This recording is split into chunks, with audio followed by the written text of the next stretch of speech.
Memazor Kinizam. Nagbabalik naman ang inyong Memazor.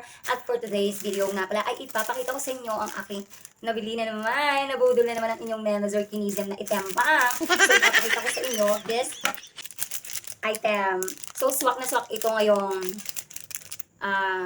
darating na Christmas na gusto dyan ng medyo challenging. Yung hindi ka lang basta bigay ng bigay, gano'n. Wow. Wala man lang alam mo yun?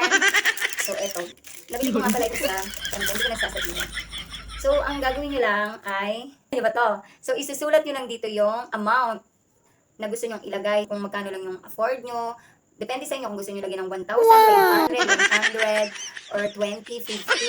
It depends, okay? Depende sa inyo kung magkano yung gusto nyo ilagay. So, susulatan nyo lang dito sa part na to, sa white na to. Then, after nyo masulatan, ilalagay nyo naman yung, ito. Ang tawag dito ay, scratch your lucky. Ano ba yun? So, pick your lucky and scratch it. Oh, English yun. So, ayun. Tatanggalin nyo lang to. Siyempre, hindi ko natatanggalin. Sayang naman. Tatanggalin nyo lang tong gray na to. Tapos, ididikit nyo dito kapag nalagyan nyo na, nasulatan nyo na dito ng amount. So, ipapakita ko sa inyo yung sample na ginawa ko dito kahapon. This one. Yan. Ganito. Scratch your lucky. Magkano yung may scratch mo, yun yung makakuha mo ngayong Pasko.